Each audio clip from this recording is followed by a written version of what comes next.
Very good morning. Basic part 3 physical chemistry practicals. So, next practical, that is potentiometry. So, potentiometry number 1. So, it is a simply potentiometric titration. So, there are different types of titration: volumetric titration, conductometric titration, and this is the potentiometric titration. So, the titration which is done by measuring the potential difference, that is EMF of the solution. Such type of titrations are called as potentiometric titrations. G titrations potential difference किंवा electromotive force EMF major करून जी केली जातात त्यांना potentiometric titration म्हटलं जातं. So what is the aim of today's experiment? To determine the normality of strong acid by titrating it against given strong alkali by potentiometric method. So it is a simple titration. हे simple titration आहे strong base आणि strong ॲसिडमधला आहे. Potential difference म्हणजे पोटेन्शियोमीटरचा उपयोग करून केलेलं हे titration. So apparatus is here potentiometer. It is name of the instrument. Standard cell. Saturated calomel electrode. It is denoted by SCE. Saturated calomel electrode.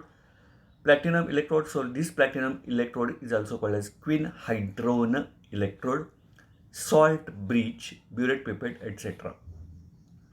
So there are two electrodes. One is saturated calomel electrode and second is that is platinum electrode or quinhydrone electrode. So both the electrodes forms a cell and this cell is connected to the potentiometer and by which we can measure the potential difference or EMF of the solution. So chemicals required for this experiment: 0.2 normal NaOH, that is strong alkali, 0.1 normal approximately strong acid. You have to determine the exact normality of that 0.1 normal strong acid. Then quinhydrone powder. ती क्विनहायड्रोन नावाची एक powder असते, आपली चहापूड जशी असते तशी. And conductivity water. You already know the conductivity water. So these are the chemicals required for the potentiometric titrations. Now how to do this experiment, that is procedure part. First, that is standardize the potentiometer by using standard cell 1.018 volt. सुरुवातीला potentiometer हे जे instrument आहे हे instrument आपल्याला standardise करावं लागतं आणि ते स्टँडर्डाईज किती व्होल्टला करावं लागतं? 1.018 व्होल्टला.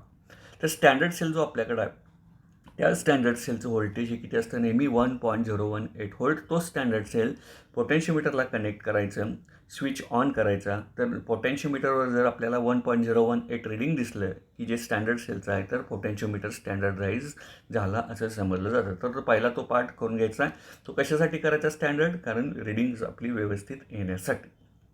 हा पार्ट स्टँडर्डायझेशन झाला. बी पार्ट आहे तो पोटेन्शियोमेट्रिक टायट्रेशन. तर ह्या करता बीकरमध्ये कोणकोणत्या गोष्टी घ्यायच्या आहेत बघा. 100 mlचं बीकर आपल्याला घ्यायचं आहे. त्यामध्ये 10 cm³ acid solution, strong acid आहे की ज्याची नॉर्मॅलिटी आपल्याला काढायचं आहे. Plus 50 cm³ conductivity water. Conductivity water असेल मेजरिंग सिलेंडरने त्यामध्ये ॲड करायचं आहे. Plus pinch of quinhydrone powder. तर क्विनहायड्रोन इलेक्ट्रोड आपण हा तयार करतो किंवा प्लॅटिनम इलेक्ट्रोड एका बीकरमध्ये तयार करतो. एका बीकरमध्ये आपल्याकडे इकडे सॅच्युरेटेड कॅलोमेल इलेक्ट्रोड असतो. हे 2 इलेक्ट्रोड असतो. पुढे मी डायग्राम दाखवलेले आहे. तर बीकर घ्यायचा, त्या बीकरमध्ये 10 ml ॲसिड घ्यायचा आहे, 50 ml कंडक्टिव्हिटी वॉटर घ्यायचा आहे आणि पिंच म्हणजे चिमटभर चहासारखी ती पावडर असते, ती पावडर त्यामध्ये टाकायची. तुमच्या स्पूनने, चमच्याने चांगलं ते काय करायचं? स्टर करायचं. ही बीकरमधली सगळी क्वांटिटी झाली. Add and construct the following cell. तो सेल तयार करायचा. आता हे सगळं सोल्युशन घेतल्यानंतर ह्याच्यामध्ये प्लॅटिनम इलेक्ट्रोड असतो, तो इलेक्ट्रोड ह्याच्यामध्ये डीप करायचा. इकडं जो तुमचा सॅच्युरेटेड कॅलोमेल इलेक्ट्रोड आहे तो बीकरमध्ये कॅलोमेल इलेक्ट्रोड, हे इलेक्ट्रोड तयारच असतात आपल्याकडे. ते घ्यायचे, पेनासारखे असतात, त्याच्यामध्ये डीप करायचे. अशा पद्धतीनं हे इलेक्ट्रोड डीप करायचे. ब्युरेट घ्यायची. ब्युरेटमध्ये 0.2 नॉर्मल NaOH भरून ठेवायचं. आता पुढे ती डायग्राम बघूया आपण. Next. So this is the formation of cell. So this cell consists of 2 electrodes. One is SCE, that is saturated calomel electrode. त्या दोन्हीच्यामध्ये सॉल्ट ब्रिज असतो. सॉल्ट ब्रिज काय करतो? दोन्ही इलेक्ट्रोड कनेक्ट करण्याचं काम करतो आणि लिक्विड जंक्शन पोटेन्शियल अवॉइड करण्याचं काम करतो. आता इकडे बघा, मी मगाशी बीकरमध्ये घेतलेल्या क्वांटिटीज आहे 10 cm³ acid solution plus 50 cm³ water plus quinhydrone powder आणि प्लॅटिनम इलेक्ट्रोड त्यामध्ये डीप करतो. आता हा प्लॅटिनम इलेक्ट्रोड पोटेन्शियोमीटरच्या पॉझिटिव्हला आपण अटॅच करतो आणि हा इलेक्ट्रोड आपण निगेटिव्हला अटॅच करतो. तर इथे मी डायग्रामॅटिक रिप्रेझेंटेशन दाखवलेलं आहे. तर हा सॅच्युरेटेड कॅलोमेल इलेक्ट्रोड आहे. बीकर आहे, ह्याच्यामध्ये सॅच्युरेटेड केसेल सोल्युशन असतं आणि ह्याच्यामध्ये हा इलेक्ट्रोड आपण डीप केलेला आहे, याला आपण कॅलोमेल इलेक्ट्रोड म्हणतो. हा एक इलेक्ट्रोड एका बाजूला झाला. दुसऱ्या बाजूला आपण हा इलेक्ट्रोड तयार केला. ॲसिड सोल्युशन इथं आपण घेतलेलं आहे. 50 ml कंडक्टिव्हिटी वॉटर टाकलेलं आहे आणि क्वीन हायड्रोन पावडर ह्याच्यामध्ये सगळं हे टाकलेलं आहे आणि याच्यामध्ये प्लॅटिनम इलेक्ट्रोड आपण डीप केलेलं आहे. तर हे 2 इलेक्ट्रोड, हा सॉल्ट ब्रिज दिसतो बघा तुम्हाला इथं, हा सॉल्ट ब्रिज. ह्या सॉल्ट ब्रिजने काय केलेले आहेत, कनेक्ट केलेले आहेत. आणि हा हे पोटेन्शियोमीटर नावाचा इन्स्ट्रुमेंट आहे. हा इकडे निगेटिव्हला इकडं पोटेन्शियोमीटरच्या आपण अटॅच केला आणि हा इकडं आपण पोटेन्शियोमीटरचा पॉझिटिव्हला अटॅच केला. एक स्केमॅटिक डायग्राम दाखवलेला आहे. इथं जे स्क्रीन दिसतं पोटेन्शियोमीटरवर, याच्यावर आपल्याला रीडिंग दिसणार आहे. ही सगळी त्याची बटन्स म्हणजे स्विच त्याचे सगळे आहेत. तर अशा पद्धतीने इकडे ब्युरेट लावलेलं आहे, ब्युरेट सोल्युशन. तर अशा पद्धतीने ही डायग्राम काय करायची आहे, आपल्याला तिथं कन्स्ट्रक्ट करायची आहे. आता ह्या ब्युरेटमधलं सोल्युशन आपण याच्यामध्ये सोडायचं आहे. आता काय करायचं, हे सोल्युशन स्टर करायचं. स्टर केल्यानंतर आपल्याला इथं पोटेन्शियोमीटरवर रीडिंग दिसेल, ते नोट डाऊन करायचं. परत 1 ml सोडायचं, स्टर करायचं, रीडिंग बघायचं. परत 1 ml सोडायचं. असं करत 1 0 1 2 3 4 4 ml पर्यंत 1 ml सोडायचं आणि रीडिंग घ्यायची. आणि 4 ते 6 मध्ये 0.2 ॲडिशन करून आपण काय करायची आहे, रीडिंग घ्यायची. कारण असं गृहीत धरलं गेलं आहे की 4 ते 6 मध्ये ह्या टायट्रेशनचा इक्विव्हॅलन्स पॉईंट, म्हणजेच आपण त्याला एंड पॉईंट म्हणतो, तो गृहीत धरलेला आहे. त्यामुळे 4 ते 6 मध्ये नेमका कुठं असणार आहे यासाठी 0.2 ml ची ॲडिशन करायची. म्हणजे 4चं रीडिंग झाल्यानंतर 4.2ला किती, 4.4ला किती, 4.6ला किती, असं करत 6पर्यंत जायचं आणि 6 नंतर परत 1 ml ची रीडिंग घ्यायची. ते आता मी इथं सगळं लिहिलेलं आहे. तर आता जो कॅलोमेल इलेक्ट्रोड आहे त्याला मी रेफरन्स इलेक्ट्रोड म्हटलं. ह्याचं पोटेन्शियल कॉन्स्टंट असतं. आणि हा क्वीन हायड्रोन इलेक्ट्रोड किंवा प्लॅटिनम इलेक्ट्रोड ह्याचा इंडिकेटर इलेक्ट्रोड म्हणतो, कारण ह्याचं पोटेन्शियल बदलत जातं. कारण जसं आपण ब्युरेट सोल्युशनचे ॲडिशन करणार जसं तसं ह्याचं पोटेन्शियल बदलणार, ह्याचं कॉन्स्टंट राहणार आणि दोन्हीतला डिफरन्स जो EMF आहे तो रीडिंग आपल्याला इथं पोटेन्शियोमीटरवर दिसणार आहे. तर अशा पद्धतीने ही त्याची अरेंजमेंट आहे. बघा, stir the solution well and measure EMF of the cell on potentiometer. 0 ml reading म्हणजे ब्युरेटमध्ये काहीही आपण ॲड केलेलं नाही. ते पुढे ऑब्झर्वेशन टेबलमध्ये रीडिंग आहेत. Then at 0.2 normal strong alkali म्हणजे NaOH from the burette ml/ml up to 4 ml. म्हणजे 0 झालं, 1 रीडिंग घ्या, 2 रीडिंग घ्या, 3 रीडिंग घ्या, 4 रीडिंग घ्या. And measure the corresponding EMF values. त्या कशी रीडिंग आले ते पुढे आहे. Then between 4 to 6 ml add 0.2 ml strong alkali म्हणजे NaOH each time and measure the corresponding EMF मगाशी सांगितलं त्याप्रमाणे. Then after 6 ml further add ml/ml NaOH up to 10 ml. Stir the solution well and measure the EMF each time. प्रत्येक वेळी EMF major करायचा आहे. आता ही सगळी रीडिंग पुढं ऑब्झर्वेशन टेबलमध्ये आपण घेतलेली आहे. नेक्स्ट आता ऑब्झर्वेशन टेबल. पुस्तकात तुमचे ऑब्झर्वेशन टेबल दिलं आहे. 2 ऑब्झर्वेशन टेबल पुस्तकामध्ये दिलेले आहेत. 2 ऑब्झर्वेशन टेबल आपण घेणार नाही, एकाच टेबलमध्ये हा एक्सपेरिमेंट होऊ शकतो आणि त्या पद्धतीनं आपण घेतलेला आहे. त्यामुळे तुम्ही इथं जे काही लिहिलेलं आहे, इथं जे कसं ऑब्झर्वेशन टेबल आहे त्या पद्धतीनंच तुम्ही तुमच्या कागदावर लिहायचं आहे. Observation table. आता पहिला कॉलम आहे serial number. Second volume of 0.2 normal alkali added CN³ म्हणजे ml ऑब्झर्ड EMF इथं दिलेला आहे. EMF आपल्याला त्या पोटेन्शियोमीटरवर किती रीडिंग मिळालं. डेल्टा E म्हणजे difference between potential, delta CN³ आणि डेल्टा E/डेल्टा CN³. हे कसं कसं कॅल्क्युलेट केलेलं आहे आपण बघूया. आता 0 ml पहिलं 0 mlला समजा पोटेन्शियल त्याचं 0.310 व्होल्ट आहे. परत मी 1 ml ची ॲडिशन केली, रीडिंग कमी झालं 0.305, 2 0.295, 3ला 0.275, 4ला 0.240. इथंपर्यंत मी रीडिंग कमी कमी कमी होत गेलं. आता काय होतं आहे बघा, एका कॅलोमेलचं पोटेन्शियल कॉन्स्टंट आहे, त्याची व्हॅल्यू काहीतरी माहीत आहे.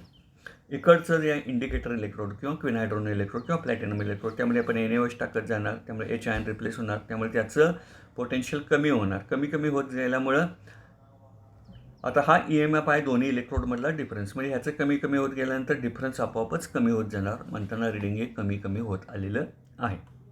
आता बघा 4 to 6 मध्ये मी 0.2ची ॲडिशन केलेलं आहे. 4.2ला रीडिंग घेतलं, 4.4ला 4.6, 5.2 असं करत करत 6 ml पर्यंत मी रीडिंग घेतली आणि परत 6 नंतर 7 ml, 8 ml, 9 ml आणि 10 ml असं 1 mlची मी काय घेतलेली आहे, ही रीडिंग घेतलेली. आता ही सगळी रीडिंग आली. आता बघा इथं तुम्हाला इथं आढळून 5ला रीडिंग आहे 0.058 व्होल्ट आणि 5.2 म्हणजे 0.2ची मी ॲडिशन केल्यानंतर रीडिंग झालं निगेटिव्ह झालं 0.065. तर इथं आपल्याला ड्रास्टिक चेंज मिळालेला आहे आणि तो चेंज किती मिळालेला आहे तर आपण आता बघणार आहोत डेल्टा ईच्या माध्यमातून.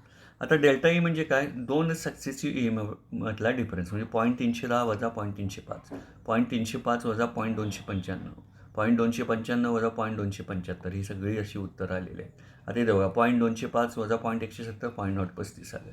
.110 मायनस .058 उत्तर आलं .052. आता इथं बघा, इथं फरक काढताना बघा .058 मायनस .065. फरक म्हणजे काय, मी सांगितलं वरच्या व्हॅल्यूतून खालची व्हॅल्यू वजा करायची आहे. आता बघा .058 मायनस .065 म्हणजे मायनस मायनस प्लस झालं आणि यांची बेरीज झाली आणि त्यामुळे इथं डिफरन्स हा .123 हा सगळ्यात मोठा आलेला आहे. आता इथं बघा -.065 मायनस मायनस हे म्हणजे हे प्लस झालं आणि ह्यातनं हे वजा झालं म्हणताना .030 आलेलं. तर अशा पद्धतीनं मी डेल्टा ई सगळा कॅल्क्युलेट केलेला. आता डेल्टा CM³ किंवा डेल्टा ML त्याला आपण म्हणतो, तो कसा बघा, सक्सेसिव्ह ML मधला difference. 0 to 1 difference 1, 1 to 2 1, 2 to 3 1, 3 to 4 1. आता इथं मात्र बघा 4 to 4.2 मधला डिफरन्स 0.2, 4.2 to 4.2 मधला डिफरन्स 0.2. म्हणजे 4 to 6 मध्ये हे सगळे डिफरन्स ML मधले हे काय आलेले आहेत, CM³ मधले 0.22 आलेले आहेत. आणि परत 6 to 7 मधला 1, 7 to 8 मधला 1 असे सगळे 1 1 1 हे डिफरन्स आलेले आहेत. आता डेल्टा ईनं डेल्टा CM³ डिवाईड केलेला आहे. आता बघा .005 डिवायडेड बाय 1 उत्तर तेवढंच येणार. म्हणजे जिथं जिथं 1 आहे तिथं उत्तर त्याचं तेवढं आहे. .035 डिवायडेड बाय 1 .035. आता फरक कुठे येणार बघा, .011 डिवायडेड बाय 0.2 याचं उत्तर आहे. .024 डिवायडेड बाय 0.2, .035 डिवायडेड बाय 0.2 ही सगळी कॅल्क्युलेशन्स तुम्ही चेक करू शकता. चेक केलेली तुम्ही बरं म्हणजे तुमचा सराव आहे. आता बघा इथं आपण तसं येत आलो .123 डिवायडेड बाय 0.2 आणि ह्याचं उत्तर आलेलं आहे किती, .615. तर 0.1 म्हणजे हाही 615 आलेलं आहे आणि अशा पद्धतीने आपण उत्तरं काढत गेलेलं आहे. तर ह्याच्यामध्ये delta E by delta CM³ highest जी व्हॅल्यू आहे, हायेस्ट ती आपल्याला इथं काय करायची आहे, इथं आपल्याला ती व्हॅल्यू पाहिजे. तर ती व्हॅल्यू इथे किती आलेली आहे, .615. तर डेल्टा ई बाय डेल्टा ईची व्हॅल्यू, मॅक्झिमम व्हॅल्यू 0.615 ती किती ML आलेलं आहे, 5.2 ML. म्हणजेच हा 5.2 ML ह्या टायट्रेशनचा इक्विव्हॅलन्स पॉईंट किंवा एंड पॉईंट आहे असं आपण म्हणणार आहोत. आणि हे आपण काय करणार आहोत, ग्राफिकली दाखवणार आहोत आणि ग्राफवरून तो आपण काढणार आहोत. त्या रिडिंगवरूनच तुमच्या लक्षात येईल की हा जो डिफरन्स आहे, हा डिफरन्स 0.615 हा 5.2ला आलेला आहे आणि तो 5.2ला आल्यामुळे 5.2 is the equivalence point of the titration and which can be shown by plotting a graph. आता ग्राफ कशा पद्धतीनं आपण काढलेले आहेत बघा. नेक्स्ट म्हणजे इथं तुम्हाला रिडिंग कशी आलेली आहेत, कॅल्क्युलेशन्स कशी केलेले आहेत हे समजावून सांगितलेलं आहे. नेक्स्ट आता ह्याच्यामध्ये एक सर्किट डायग्राम आहे पुस्तकामध्ये दिलेलं आहे, डायरेक्ट रिडिंग पोटेन्शियोमीटर. म्हणजे त्याचं बेसिक सर्किट डायग्राम कशा पद्धतीनं ते तुम्ही पुस्तकातली बघून ह्याच्यामध्ये इथं काढायची आहे, पोटेन्शियोमीटरची बेसिक सर्किट डायग्राम. आता ग्राफ्स बघा, ग्राफ 2 इथं काढायचे आहेत आपल्याला. EMF against volume of alkali hydrate. आता EMF बघा आपल्याकडे पॉझिटिव्ह आणि निगेटिव्ह व्हॅल्यू आहेत, म्हणताना 0मध्ये घेतलेला आहे, 0.1 0.2 0.3 वरती गेलेले आहेत आणि -0.1 -0.2 -0.3 खालेले आहेत. आणि इथं मध्ये मी एक्स ॲक्सिस घेतलेला आहे, 1 2 3 4 5 6 7 8 9 10 अशा पद्धतीनं व्हॉल्यूम ऑफ अल्कली हायड्रेट आहे. आता 4 to 6 मध्ये तो 0.2 आहे. आता EMF हळूहळू काय झालेला आहे, ML ॲडिशन करेल तसं EMF डिक्रीज होत आलेला आहे, म्हणताना हे डिक्रीज होत आलेला आहे ह्या पद्धतीनं असा शेवटपर्यंत. आणि जिथं हा एक्स ॲक्सिसला कट होतो इथे किती ML आहे हे आपण ग्राफवर इथं मिळवू शकतो. आता इथं हे किती आहे, 5.3 आहे. म्हणजे हा पहिला जो ग्राफ आहे तो ॲप्रॉक्सिमेट इक्विव्हॅलन्स पॉईंटसाठी आहे आणि तो आपल्याला आलेला आहे 5.3. आता एक्झॅक्ट इक्विव्हॅलन्स पॉईंट आपल्याला काढायचा आहे किंवा ॲक्युरेट त्याला म्हणतो इक्विव्हॅलन्स पॉईंट आपण काढायचा आहे आणि त्यासाठी हा दुसरा ग्राफ इथे दाखवलेला आहे. इथं अंदाजे आपण काढलेला आहे, EMF डिक्रीज होत झाला आणि तो एक्स ॲक्सिसला कुठल्या रिडिंगला कट झाला, तो 5.3ला कट झाला, म्हणून 5.3 is the approximate equivalence point of the titration. So now accurate or exact equivalence point. आता delta E by delta CM³ आपल्या व्हॅल्यू आहे, त्या व्हॅल्यू मी इकडे गेला 0.1 0.2 0.3 0.4 वगैरे 0.7 पर्यंत. आणि परत ML किंवा CM³ ऑफ अल्कली हायड्रेट इथे घेतलेला आहे 1 2 3 4 5 6 7. आणि मी काय काढलेलं आहे, अशा पद्धतीनं ग्राफ काढलेला आहे. ह्या जर तुम्ही हे दोन्ही ग्राफ काढायचे आहेत घरी, हे ग्राफ काढताना तुमच्या लक्षात येईल इथं जे मी आकार दाखवलेले आहेत ह्या पद्धतीचेच थोडेफार तुमचे आकार ह्या पद्धतीनेच येणार, फक्त कमी जास्त होऊ शकते. तर हा ग्राफ काढलेला आहे, हे रिडिंग वाढत गेलेला आहे आणि हा परत कमी केलेला आहे. आणि इथं मॅक्झिमम व्हॅल्यू म्हणजे 615 जी व्हॅल्यू आपल्या आलेली आहे ती 615 बघा. इथे 0.6 आणि 7च्या मध्ये हे 0.615 आणि इथून आपण एक्स ॲक्सिसला परपेंडिक्युलर टाकायचं आणि इथं एक्झॅक्ट आपल्याला 5.2 मिळालेला आहे. So 5.2 is the maximum value of delta E by delta CM cube, that is 0.615. So this 5.2 is the accurate or exact equivalence point of the titration. अशा पद्धतीने हे पोटेन्शियोमेट्रिक टायट्रेशन केलेलं आहे. इथं पोटेन्शियल डिफरन्स किंवा EMF मेजर केलेला आहे. डिफरन्स इन पोटेन्शियलच्या व्हॅल्यूज आपण काढलेला आहे. डेल्टा ई काढलेला आहे, डेल्टा एम एल काढलेला आहे, delta E by delta M L किंवा delta E by delta CM cube काढलेला आहे. आणि maximum value of delta E by delta CM क्यूबच्या कॉलममधला आपण 0.615 आहे. ही 0.615 ही 5.2ला आहे. So 5.2 is the accurate equivalence point of the titration. आणि मग कॅल्क्युलेशन आपण इथं करणार आहोत. N1V1 is equal to N2V2. N1V1 खाली मी ॲसिड म्हटलेला आहे, N2V2 खाली बेस म्हटलेला आहे. N1 नॉर्मॅलिटी ऑफ ॲसिड येणार, ती काढायची आहे आपल्याला. V1 म्हणजे व्हॉल्यूम ऑफ ॲसिड आपण बिकरमध्ये 10 ml घेतलेला आहे, इज इक्वल टू N2V2. N2V2च्या खाली मी बेस लिहिलेला आहे. So N2 is the normality of strong alkali किंवा बेस, ती 0.2 आपल्याला दिलेली आहे. आणि V2 व्हॉल्यूम ऑफ बेस किंवा volume of strong alkali required to neutralize the acid. So from graph second it is 5.2.